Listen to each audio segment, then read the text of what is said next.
dapat ituring na ang mga babae ay isang pabigat lamang sa lipunan. Ito ang buhay natin. Ito ang trabaho natin ngayon.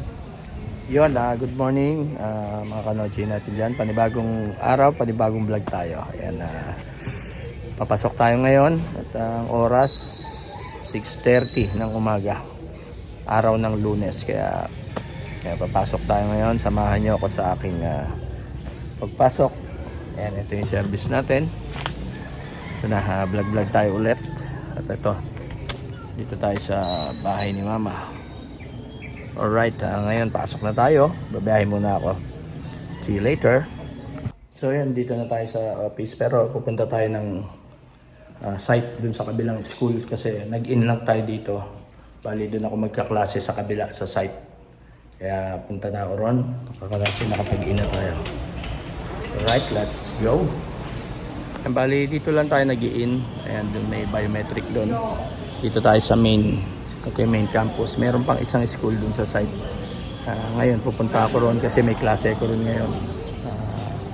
Umaga, kaya muna tayo ron, biyahe ulit. Yun, malilim pa naman, kaya let's go. Ayan, biyahe na tayo, biyahe. Dito tayo sa Alonte Sports Complex. Compound kasi ito, dito yung school ng PUP. Bali, andito rin yung munisipyo. Alonte Sports Complex. And dyan nagpilalaro yung mga MPBL ba yun? Sila Mark English, yung team ng Binyan. Yan ang home court nila. Right. Yun, nandito na tayo sa site. Hinihintay na lang natin yung oras ng ating klase. Yan o. Ito na yung isa kong estudyante, napakaaga. Sumabay sa akin. Ano oras klase natin? 9, sir. Ayun, 9. Ang aga niya rito, alas 8 pa lang. Very good. Ayan, sila yung klase ko ngayon. Right. Waiting. So ayan, check natin yung ating mga estudyante, yung klase natin. Sa room 106. Check natin kung kompleto na sila. Pag hindi pa, hintayin natin ng konti. Good morning. Check natin mga ayun, kulang pa sila. Dami pa kulang, no? Ito yung klase natin, no?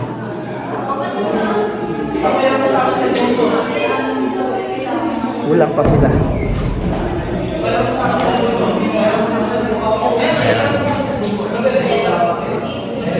Morning. Shout out. Kulang pa. Labas mo na tayo.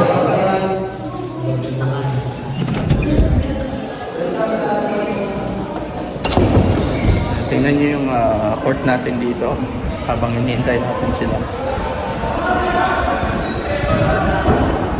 Yan, ito ang buhay natin. Ito ang trabaho natin ngayon. Diba? Init. Ito yung basketball court. Diba? Pa sila kompleto. Ayan, ito yung president natin, class president. Shout out. Ayun, no? Hi. Kulang pa naman no? Konting pa, konting mo munang kumain. Sige, kain muna, kain. Ito yung kantin namin dito sa PUP site. Right. Yun, ang PUP site. Yung kanina main yun. Ito, PUP site. Ayan o.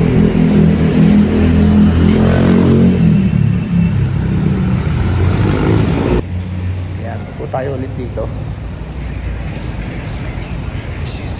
Yun o, daming bangko. Maganda yung alamang, no? Init na naman. Summer na talaga. Yeah, shoutout sa inyo mga kanochi natin dyan. Ito na naman tayo. Vlog tayo. Yeah, punta na tayo sa klase. Alright. Tayo. Okay, Ready na? Ready? Sige.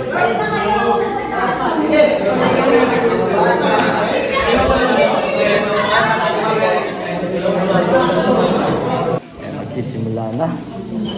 So, magandang umaga sa inyo lahat. Narito ang group 3 para mag-present ang bawat unit 1 to 4.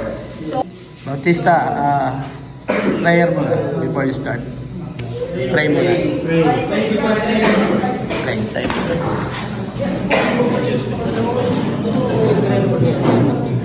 sa mga biyayang binibigay mo sa amin, salamat. Dahil narito kami ngayon. Salamat dahil pinapatawad mo kami sa aming mga kasalanan. Ngunit hindi dahil doon, nandito kami para magtitipid. Hati yung araw Start na sa sila. tanawin natin ng GAD o ibig sabihin is Gen 1, Gender and Development. Nawais kami.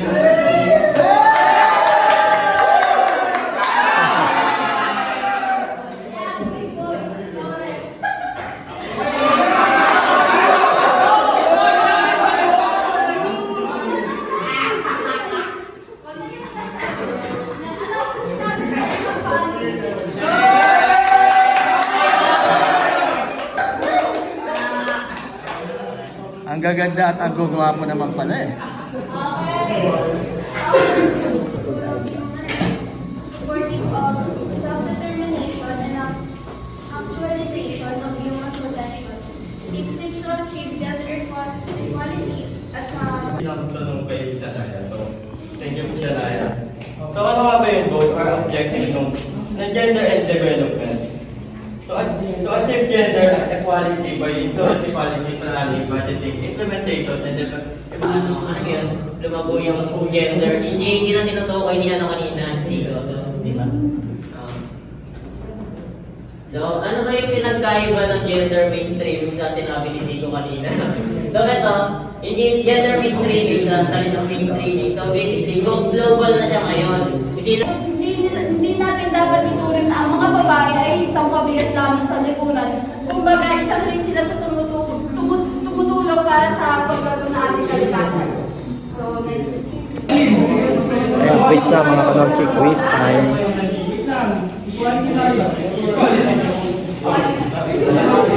Ano na nga, kung mali, buburuhin.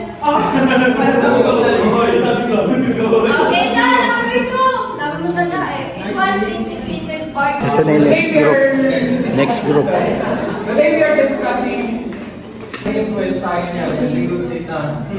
Contest ka ito bukas. Now, this kind of yung pagkakatigalibol natin, no? This may lead to choices that are sometimes risky. Ayan, tingin mo, mape-perfect mo kaya? Mape-perfect mo kaya? Ayan, bali quiz na. Tapos yung mga reporter, hindi na sila magku-quiz. Di ba kasama ka sa reporter? Hindi ka na magku-quiz, no? Ha?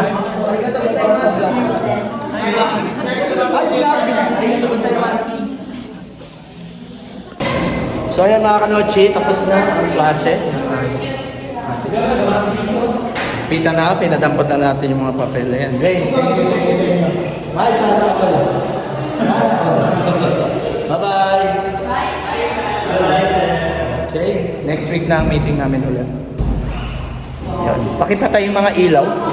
Pakisaksak ang mga ilaw. Saksakin nyo ng kutsilyo. Ay, Pono, Dwayne. Kanino Pono? Okay na, tapos na. Tapos bukas ulit may klase tayo. Tapos sa Wednesday, walang pasok kasi holiday. Right? So yun, tapos na tayo mag-lunch mga kanochi. At ngayon naman ay dito tayo sa office. Ito si Ralph. Oh, Ralph, shoutout naman dyan. Ayan, vlogger din to. Shoutout kay mama dyan. Ayan, shoutout sa mga kabataan. Ngayon naman dito tayo. At, ayan si Jeff. Yes. Nasa main. Sa main. Kuha tayo susi. Anong room, Ralph? 309. Yan. Dito na tayo sa office. Hindi na po magre-remote yun. Hindi na magre-remote. Casting na lang. Meron daw si Sir Roy. Ayan. Balik mo na lang ha. Kapag pag-umbas. Thank you, bro. Okay. Yun. Dito tayo sa office. Ito yung ating upuan. Right. Ano, Jade? Aces. Ayan o, si Jade. Shoutout mo yung mga aces dyan. Aces lang po malakas. Ganun. Upload di ba yan, sir? Ha? Siguro. Sige, Jade. Balik mo yung susi. Po, thank you po. Okay. Bukod kasi sa nagtuturo tayo, sa admin din tayo, kasama ko si Sir Reg. Tayo yung hinihiraman ng mga susi, ng remote control, mga HDMI. At pag may mga event, ayun, tulong-tulong, setup ng sound system. Yun ang trabaho natin dito. Alright. Kaya yun. Dito tayo ngayon, tapos na tayo magklase. Dito na tayo sa office. Ayun, lumabas muna ako ng opisina. May kinuha ko sa motor ngayon na may ibabalik tayo doon. Maya mag-out na ako, mga alas 5, pupunta naman ako doon sa main. Doon kasi yung biometric yung kanina na nakita nyo. Ngayon balik tayo sa office. Dito sa second floor.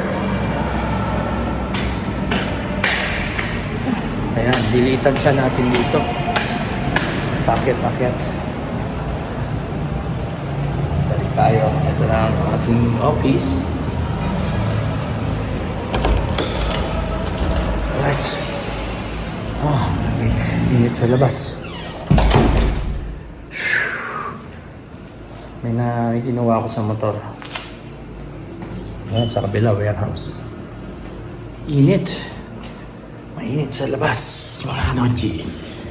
Ayan. Nakakahingal pag paakyat pa na ako. Mamaya, out na tayo. Mga 5. Bago mag 5, punta na ako sa amin. Mag-out tayo. Yun, pupunta na tayo sa main. Mag-out na tayo. Alas 5 na. Alas 5 pasado na kaya. Tara, let's go. Biyahe tayo. Papunta ng UP main. Right. So yun, pawi na tayo mga kanochi at nakapag-out na tayo. Dito na tayo sa labas. Kaya salamat sa panonood nyo. Patuloy nyo na subaybayan yung mga video ko. Supportahan nyo ako. Salamat po. Kaya tapusin ko na to. Magdadrive tayo. Dito na lang. Bye-bye.